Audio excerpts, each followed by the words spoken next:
जब माता करणी की उम्र विवाह की हुई तो उनके माता पिता ने उनसे विवाह हेतु आग्रह किया।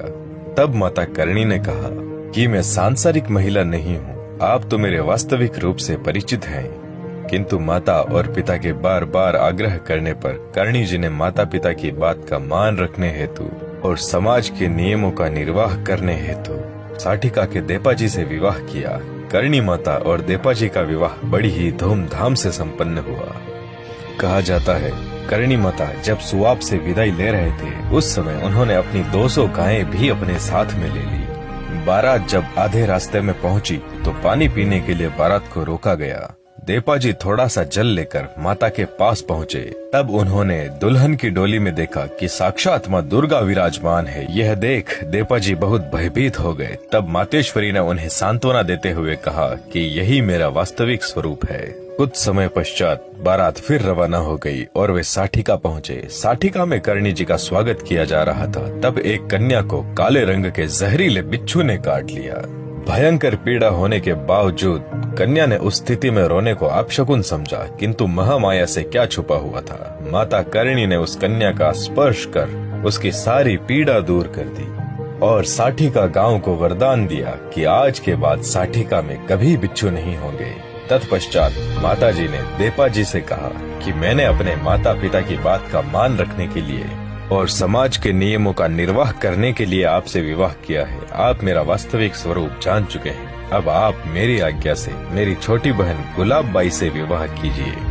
भगवती की आज्ञा पाकर देपाजी ने गुलाब बाई से विवाह किया।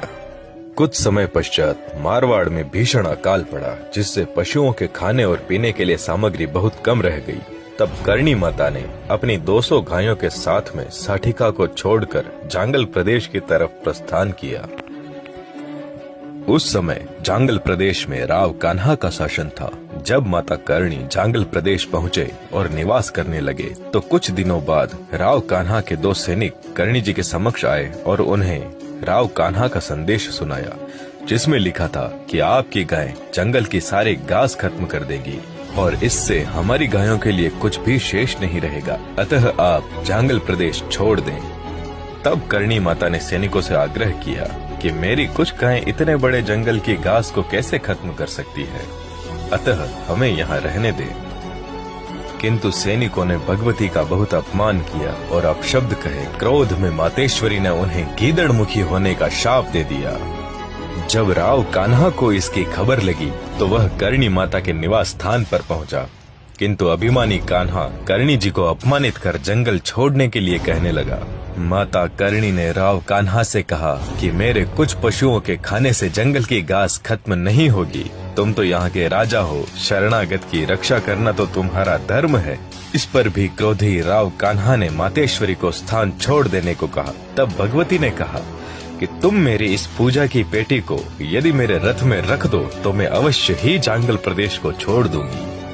कान्हा और उसके सैनिकों ने भरसक प्रयास किए, किंतु उस पूजा की पेटी को एक सूत भी न हिला पाए। तब राव कान्हा ने माता करणी को संबोधित करते हुए कहा कि तुम अवश्य ही कोई जादूगरनी हो, किंतु तुम्हारा जादू मुझ पर नहीं चलेगा। यदि तुम वास्तव में महामाया का अवतार हो तो मुझे बताओ कि मेरी मृत्यु कब होगी। तब श्री करणी जी ने मुस्कुराते हुए जमीन पर एक लकीर खींची और कहा, इसे जिस क्षण पार करोगे उसी क्षण तुम्हारी मृत्यु होगी राव कान्हा। जैसे ही अहंकारी राव कान्हा ने अपनी जीवन रेखा को लांगा, भयंकर गर्जना के साथ एक शेर ने उस पर हमला कर दिया और राव कान्हा के प्राण वहीं निकल गए। माता करणी ने अपनी यात्रा फिर से प्रारंभ की। जिस जगह सूर्यास्त हो गया उसी स्थान को अपना मुख्य स्थान बना लिया, जिसे आज देशनोक के नाम से जाना जाता है। राव कान्हा की मृत्यु के बाद भगवती ने रिडमल को जांगल प्रदेश का राजा घोषित कर दिया और उनका राज तिलक कर दिया। समय बीतता गया और एक बार श्री करणी जी की बहन गुलाब बाईसा के पुत्र लाखन की कोलायत झील में डूबने से मृत्यु हो गई। जब माता करणी को इस बात की सूचना मिली तो माता करणी भयंकर क्रोध में आ गए। उन्होंने स्वयं यमराज को पृथ्वी लोक पर बुला लिया और उनसे कहा कि आप मेरे पुत्र को ले जा नहीं सकते। तब यमराज ने भगवती से हाथ जोड़कर याचना की कि माँ, आप जो करने जा रहे हैं वह प्रकृति के नियमों के विरुद्ध होगा। किंतु भगवती ने अपने पुत्र के प्राणों की रक्षार्थ यमराज से अपने नए नियम की रचना का उल्लेख कर दिया और उन्हें आदेश दिया कि आप मेरे पुत्र के प्राण लौटाकर लौट जाइए। आज के बाद मेरा कोई पुत्र यमलोक नहीं जाएगा। जब उसकी मृत्यु होगी तब वह काबा अर्थात चूहा बनकर मेरे ही आश्रय में रहेगा, और जब काबे की मृत्यु होगी तब वह पुनः मानव रूप में मेरा पुत्र बनेगा और चारण कुल में उसका जन्म होगा। यमराज मातेश्वरी को हाथ जोड़कर यमलोक लौट गए और तब से माता श्री करणी जी के वंशज मृत्यु को प्राप्त करके काबा बनते हैं और उन्हीं की शरण में रहते हैं। वर्तमान समय में भी अनेकों काबे देशनोक के मंड में देखे जा सकते हैं। समय बीतता गया और माता करणी ने राव जोधा का राज तिलक करवाया, झगड़ू शाह के जहाज को डूबने से बचाया।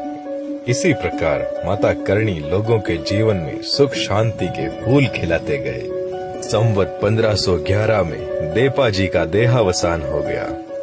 एक समय की बात है, राव शेखाजी ने अपनी बेटी रंग कंवर का विवाह तय कर दिया था, किंतु उन्हें मुल्तान जाना पड़ा। शेखाजी को मुल्तान के शासक ने अपने कब्जे में ले लिया और बंदी बनाकर उन्हें मुल्तान में कैद कर लिया। दूसरी तरफ राव शेखाजी की पत्नी बहुत परेशान थी। अपनी पुत्री रंग कंवर के विवाह के दिन करणी माता की शरण में जाकर अपने सुहाग को बचाने की प्रार्थना की। तब जगदम्बा ने उनसे कहा कि आप विवाह की तैयारी कीजिए, रंग कंवर का कन्यादान तो शेखाजी अवश्य ही करेंगे। तब करुणामयी माता करणी ने चील अर्थात संभली का रूप धारण किया और मारवाड़ से मुल्तान जा पहुँचे। मुल्तान के ताले टूट गए और शेखाजी को अपनी पीठ पर बिठाकर महामाया श्री करणी जी ने उन्हें मुगल पहुंचा दिया।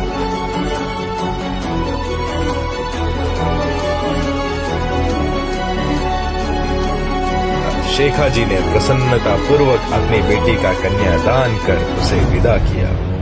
जब महामाया अपने मानव देह के अंतिम दिनों में थे तब जगदम्बा ने अपने जन्म से नेत्रहीन भक्त बन्ना खाती को दर्शन दिए और उस नेत्रहीन भक्त को आंखें दे दी, और माता ने संवत 1595 में अपने भौतिक देह को त्याग दिया और ज्योतिर्लीन हो गए। बन्ना खाती ने माता के जिस स्वरूप का दर्शन किया था उसी स्वरूप की मूर्ति बना दी, जिसके दर्शन आज आप हम सभी करते हैं। एक लोक देवी के रूप में माता करणी का चरित्र सबसे अधिक प्रचलित है।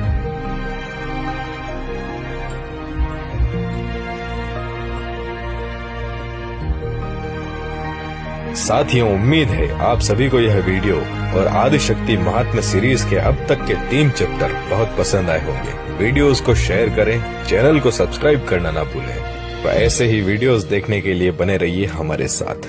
धन्यवाद।